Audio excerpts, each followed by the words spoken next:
Super, merci. Bonjour à tous. En effet, je vous propose dans cette masterclass d'explorer pendant 30 minutes les futurs numériques de la prochaine décennie.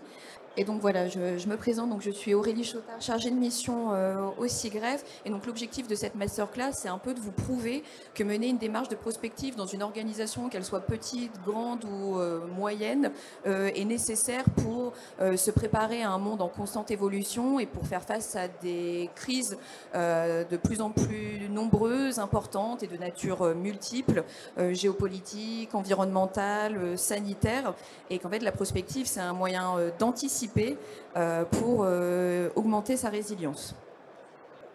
Tout d'abord, le SIGREF. Le SIGREF, qu'est-ce que c'est? Je pense que vous ne connaissez pas forcément. C'est une association représentative des grandes entreprises et administrations françaises. Et en fait, on les accompagne dans leurs réflexions sur le numérique en animant leurs réflexions, en les synthétisant. Et on se nourrit de ces réflexions collectives pour nourrir une démarche d'orientation stratégique qu'on a lancée en 2020.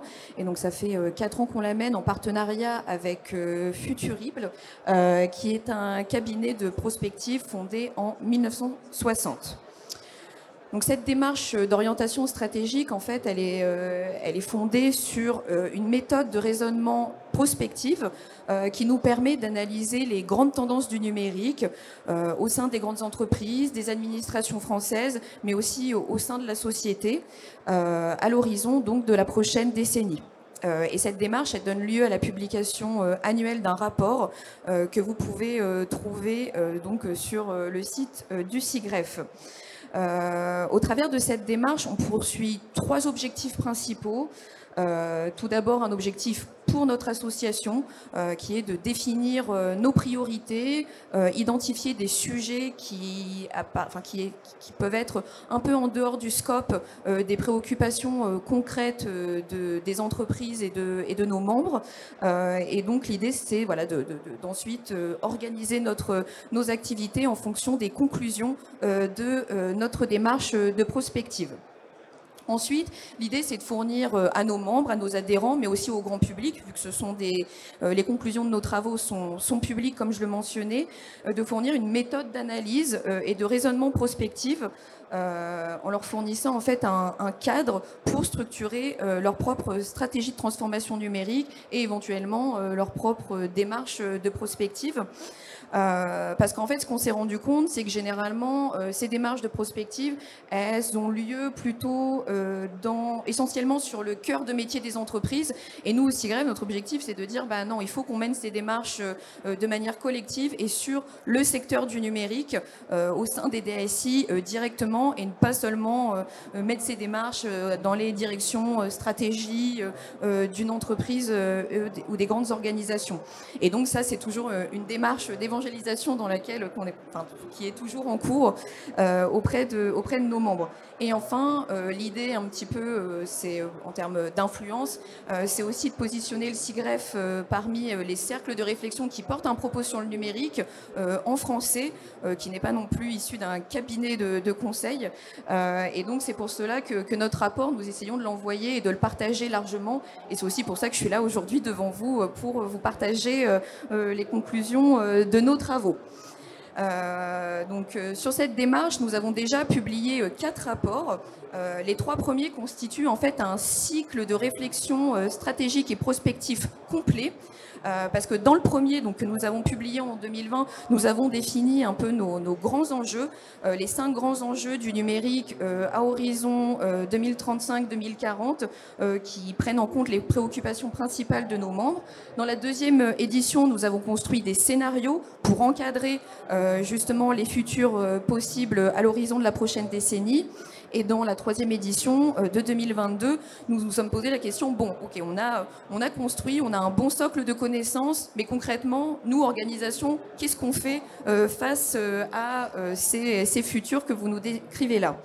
Et l'année dernière, donc dans nos rapports de 2023, on a ouvert un nouveau cycle pour un peu renouveler nos méthodes. Et donc nous avons travaillé sur ce qu'on appelle des hypothèses de rupture. L'idée pendant ces 30 minutes, c'est que je vais essayer de brosser largement les conclusions qui sont dans ces rapports de manière assez brève, bien évidemment. Tout d'abord, la prospective, qu'est-ce que c'est? On dit généralement, enfin, toute personne qui fait de la prospective dit qu'il y a autant de définitions de la prospective que de prospectivistes. Mais là, je vous ai mis à l'écran une définition de Gaston Berger qui nous dit, qui est en fait l'inventeur de ce terme de prospective, qui nous dit qu'avant d'être une méthode ou une discipline, la prospective est une attitude caractérisée par 4 principes: voir loin, voir large, analyser en profondeur, prendre des risques et surtout penser à l'homme. Bon, de manière un peu plus concrète, la prospective, c'est en fait surtout une méthode qui nous permet de classer nos différentes connaissances sur l'avenir en prenant en compte les certitudes que nous avons, mais aussi et surtout nos incertitudes. Et c'est en fait un outil d'aide à la décision et qui nous permet aussi d'identifier les domaines sur lesquels on manque de connaissances.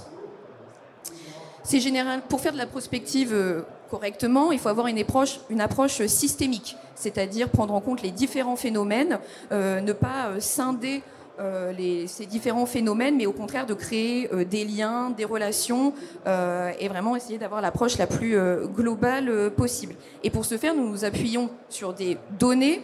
Donc voilà, pour essayer d'être concret, surtout quand on travaille sur le numérique, on a souvent affaire à des personnes, des scientifiques qui aiment bien quand même les choses sont bien cartésiennes, bien carrées. Donc on essaye de le faire au maximum, mais on s'appuie aussi sur des représentations et de s'interroger aussi sur l'imaginaire des décideurs qui ont en fait fortement une influence sur l'évolution d'un secteur, d'une entreprise. Et donc on essaye aussi de prendre en compte ces éléments-là. Bien évidemment, la prospective, c'est pas seulement produire du contenu, produire des rapports, c'est aussi agir. Et donc, il faut toujours lier l'anticipation à l'action dans nos processus de travail. Et donc, ça signifie inclure un maximum de personnes au sein de notre démarche. Et nous, c'est ce qu'on fait, bien évidemment, au CIGREF, en alliant des membres de notre conseil d'administration, mais aussi des personnalités extérieures, des experts en géopolitique, des sociologues, des anthropologues, justement pour avoir cette approche systémique dont je parlais un peu plus tôt. Bien évidemment, les enjeux cyber et géopolitiques sont au cœur de nos réflexions. C'est un de nos champs sur lesquels on travaille. Mais il y en a d'autres, bien évidemment. Tous les enjeux, on travaille aussi sur les liens entre numérique et environnement, sur les enjeux numériques au travail, sur les nouvelles technologies, sur l'évolution aussi des différents grands fournisseurs du secteur numérique et des relations avec les entreprises françaises. Bon, voilà. Mais comme on est au FIC, je me suis dit que j'allais parler du sujet qui nous concerne tous, les enjeux cyber et géopolitiques. Et en fait, pour nous, au regard du contexte actuel de tensions internationales que vous connaissez tous, l'imbrication entre ces enjeux cyber et ces enjeux géopolitiques est de plus en plus perceptible et que donc il nous apparaît évident que surveiller ces deux enjeux dans le cadre d'une même veille prospective revêt en fait tout son sens pour répondre aux enjeux stratégiques et sécuritaires des entreprises. Donc rapidement, sur ce champ-là, nous définissons pour l'ensemble même des champs sur lesquels nous travaillons, nous avons un peu des concepts phares en prospective. Le premier, c'est ce concept de tendance structurante ou tendance lourde.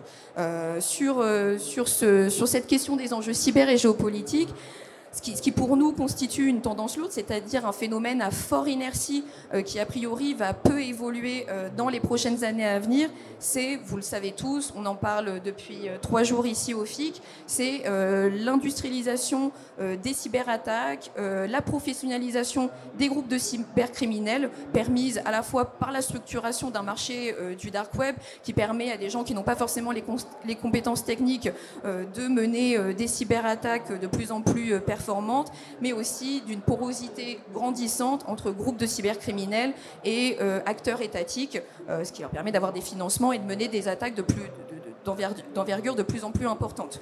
Donc ça, pour nous, c'est une tendance structurante. Nous en avons d'autres, mais sur lesquelles je ne vais pas détailler pour raison de timing. On a également des faits émergents. Donc un fait émergent, c'est un phénomène nouveau qui pourrait entraîner soit une inflexion de la tendance lourde, soit la naissance d'une nouvelle tendance. Et sur ces faits émergents, Une seule, comme ça, pour vous donner un exemple, c'est le rôle croissant en fait du continent africain dans les enjeux numériques. Ces enjeux qui sont en fait surtout infrastructurels, parce qu'on a une compétition entre à la fois acteurs américains, acteurs chinois, acteurs européens pour cette construction des câbles sous-marins et des infrastructures de télécommunications. Et donc ça, c'est quelque chose qu'on voit émerger et qui va fortement rebattre les cartes du paysage international en termes d'infrastructures numériques sur le continent africain, mais de manière plus globale aussi. Donc voilà, ça pour nous, c'est un des faits émergents. Ensuite, on a des incertitudes majeures. Donc les incertitudes majeures, c'est des questions en fait qui sont ouvertes et qui sont en fait des phénomènes qui peuvent ou non se produire. Et donc, c'est un peu les incertitudes qu'on a, dont je vous parlais un peu plus tôt. Donc on en a plusieurs. Est-ce qu'on va vers la création d'un droit international du cyberespace ? Comment va évoluer la culture cyber en entreprise au sein de la société ? Et est-ce que la Chine recule-t-elle sur la scène numérique actuellement au regard de la crise économique qu'elle vit et suite à la crise du Covid ? Donc voilà, c'est des questions qu'on pose. Peut-être que vous avez, vous, la réponse. Si c'est le cas, eh bien, ravi d'en discuter après. Et enfin, on a des wildcards. Les wildcards, on peut aussi les appeler ruptures. Et en fait, ce sont des événements considérés comme imprévisibles, voire potentiellement improbables, mais qui auraient de grandes et immédiates conséquences si l'événement survenait.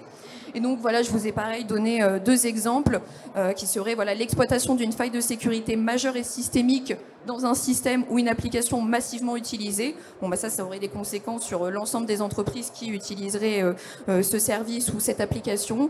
Ou enfin, nous, on se pose aussi la question de l'effondrement du système financier suite à une attaque de grande ampleur. Ça, pour nous, c'est des scénarios de rupture qu'on étudie. Une fois qu'on a fait un peu ce travail, qu'on a un peu défini nos connaissances, on a construit 4 scénarios prospectifs. Et en fait, ces scénarios prospectifs, ce n'est pas une définition de l'avenir, c'est vraiment des archétypes de monde possible. Et pour ce faire, nous avons articulé les différentes connaissances que nous avons définies au préalable. Donc je vais essayer d'être rapide et de vous brosser très grossièrement en fait ce qu'on entend sur ces différents scénarios qui, comme vous le voyez, posent la question: est-ce que nous serons dans un monde multilatéral ou plutôt dans un monde de blocs, ou est-ce que nous serons dans un espace numérique consolidé, mondialisé, ou est-ce qu'on va aller vers des mondes numériques de plus en plus fragmentés? Donc notre premier scénario, c'est un peu le scénario où tout va bien, où on est dans une mondialisation régulée par les équilibres géopolitiques. Donc là, l'idée, c'est de dire que les États ont pris conscience, suite au Covid, suite à la guerre russo-ukrainienne, qu'en fait, il fallait fonctionner ensemble, qu'il fallait créer des normes et des droits ensemble pour garantir une stabilité économique, une stabilité sociale et politique. Ensuite, on a un scénario 2, vers une Europe puissance dans un monde régionalisé. Donc là, on est dans un monde de blocs où les échanges économiques et les systèmes de normes, donc que ce soit des normes sanitaires, juridiques, commerciales, se restructurent à l'échelle de plaques régionales. Et donc, on aurait plusieurs blocs comme ça parmi le monde. Et dans ce monde de blocs, l'Europe aurait réussi à proposer une troisième voie et donc à avoir une forme d'attractivité et pour avoir créé un système de normes et de valeurs attractifs envers d'autres pays. Dans le scénario 3, là on est dans un scénario un peu similaire, on est également dans un monde fragmenté, mais cette fois-ci l'Europe n'a pas réussi à créer sa troisième voie et donc on est en opposition entre d'un côté les États-Unis, d'un côté un bloc centré autour de la Chine et dans lequel la Chine serait assez conquérante en promouvant son propre système de normes et de valeurs. Et donc, dans ce scénario, l'Europe serait également divisée entre d'un côté des pays qui voudraient aller du côté américain et d'autres des pays qui seraient plus tentés d'aller tenter leur chance du côté du bloc autour de la Chine. Dans le scénario 4, là, on est vraiment dans un scénario où on est dans un monde profondément bouleversé par les impacts du changement climatique. Et en fait, les États sont très fragilisés par leur endettement et donc ils ne sont plus en mesure de se préparer et de faire face aux différentes crises et donc d'accompagner leur population, de protéger même leur population dans ce monde un peu chaotique. Et donc ce sont les entreprises numériques qui, eux, auraient été plutôt préservées par la crise économique et pourvues d'immenses capitaux financiers qui profiteraient de cette situation pour s'affirmer comme pourvoyeurs de solutions globales, voire même prendraient parfois des formes des fonctions, enfin assumeraient des fonctions jusque-là réservées aux États. Et donc c'est pour ça qu'on a appelé ça Far West, colonie digitale et cartel numérique. Ensuite, comme je le mentionnais en introduction, donc suite à ces scénarios, on s'est un peu posé la question de que faire face à ces scénarios. Et donc on a construit des messages clés sur lesquels j'ai décidé de ne pas m'attarder pendant cette masterclass parce que je trouve intéressant de parler de notre dernier rapport qu'on a publié l'an dernier et sur lequel on s'est concentré sur la notion de rupture. Et donc, ces ruptures, ce sont, comme je le mentionnais un peu plus tôt, des événements ou des phénomènes susceptibles de provoquer des changements profonds dans l'environnement naturel, politique, économique ou social d'une société ou d'une organisation. Et en fait, travailler sur des ruptures, ce n'est pas se faire peur, mais c'est se préparer à faire face à des événements soudains, inattendus, même des événements auxquels on n'a pas forcément pensé au préalable. Et donc, c'est pour ça qu'on a décidé de travailler sur ces hypothèses. Et l'idée, toujours, c'est d'anticiper, de renforcer sa résilience face à ces événements inattendus mais possibles, comme cela a été le cas pendant la crise sanitaire que nous avons tous connue en 2020. Et donc, c'est pour ça que nous avons sélectionné ces hypothèses en fonction du manque de préparation de nos membres, enfin, ou même plus globalement des organisations, face à ces événements. Donc, bien évidemment, je ne vais pas décrire les 10 ruptures. Je vous propose d'en décrire deux scénarios qui sont un peu le pendant l'une de l'autre. La première qui part du constat que d'ici 2035, les échanges commerciaux entre la Chine et l'Europe sont durablement interrompus en raison de l'aggravation des tensions sino-américaines. Donc déjà, pourquoi c'est une situation de rupture? Bon, je pense que vous le savez déjà, c'est que les relations sino-européennes, on est quand même aujourd'hui dans une situation d'interdépendance économique. D'un côté, l'économie de la Chine dépend fortement du marché européen. Et du côté européen, on est quand même la Chine est le deuxième partenaire commercial de l'Europe. Et en 2020, donc pendant la crise sanitaire, ils sont même passés premier partenaire commercial devant les États-Unis. Donc voilà, on est quand même dans une situation d'interdépendance d'un côté comme de l'autre sur le point de vue économique. D'un point de vue culturel, on a aussi une grande influence et des grandes relations entre l'Europe et la Chine, notamment du fait d'un tissu resserré des instituts Confucius en Europe, dont 25 sont situés en France. Et ces instituts, malgré certains scandales, un petit peu d'influence du côté chinois qui serait permis par ces instituts, ça permet quand même, in fine, d'entretenir et de développer des liens culturels forts avec la Chine en favorisant une meilleure compréhension entre les différentes populations. Cependant, vous le savez, il y a également des tensions entre l'Europe et la Chine qui se situent sur le champ diplomatique et commercial, les deux pouvant parfois interférer dans la sphère de l'autre. Donc en fait, cette rupture, pour la décrire brièvement, elle pourrait se passer de deux manières. Soit ce serait la Chine qui déciderait ou serait dans l'obligation d'interrompre ses relations avec l'Europe, soit ce serait l'Europe qui déciderait ou serait forcée d'interrompre ses relations avec la Chine.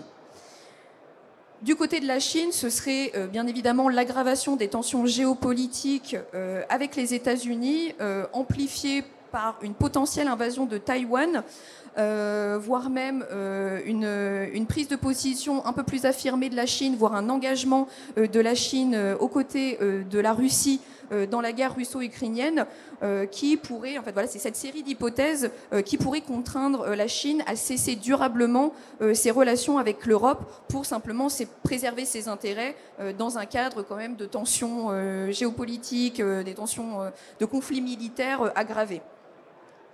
Pour les mêmes raisons, ou alors parce que les divergences culturelles, politiques, d'horizon économique entre l'Europe et la Chine seraient devenues trop importantes, l'Europe pourrait aussi, de son côté, décider d'interrompre volontairement ses relations commerciales avec la Chine, ou alors pourrait même y être contrainte par des sanctions internationales, surtout des États-Unis. Pour travailler ces ruptures, nous avons quand même essayé de prouver en quoi ces ruptures sont quand même des événements vraisemblables et probables. Nous avons tout un faisceau d'éléments pour approuver la vraisemblance de cette hypothèse. Pour nous, c'est que le positionnement actuel, plutôt ambigu, voire même très ambigu, de la Chine dans les relations internationales, c'est particulièrement illustré dans le cadre de la guerre russo-ukrainienne. Donc un engagement un peu plus renforcé de la Chine aux côtés du camp russe nous apparaît quand même être une probabilité qui est étayée par un certain nombre de faisceaux actuels. Le cas de l'invasion de Taïwan par la Chine, c'est quand même une hypothèse qui apparaît de plus en plus vraisemblable pour certains experts de la Chine et certains géopolitologues experts de la situation chinoise, et qu'en fait cette invasion pourrait tout à fait déclencher un conflit mondial au regard des différents systèmes d'alliances existants. Enfin, un dernier élément qui rend pour nous cette hypothèse de rupture tout à fait vraisemblable, c'est que la réorganisation actuelle des échanges économiques mondiaux impulsés notamment par les États-Unis, c'est cette fameuse doctrine du friendshoring qui grosso modo veut dire que, il faut commercer avec nos amis et pas avec nos ennemis, sauf que pour les États-Unis, c'est un peu on commerce avec nous, les pays qu'on considère être nos amis, et vous n'avez pas tellement le choix si vous voulez continuer à commercer avec nous.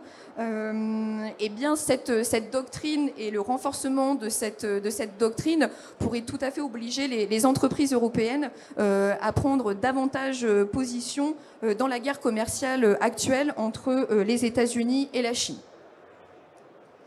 Voilà pour en fait les différents éléments qui rendent pour nous cette rupture vraisemblable. Mais maintenant, quid des conséquences? Qu'est-ce qui se passerait? Donc je pense que vous avez déjà des éléments en tête, mais les principales conséquences que nous on a trouvées, c'est que forcément on aurait cette rupture des approvisionnements chinois qui sont aujourd'hui nécessaires au numérique pourrait conduire à une réindustrialisation à marche forcée de l'Europe.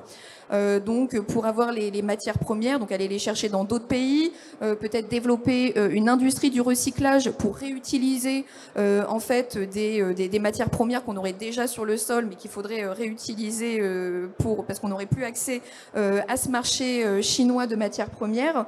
Et donc il y aurait et cette réindustrialisation elle se ferait soit seule mais surtout en partenariat avec notamment les États-Unis.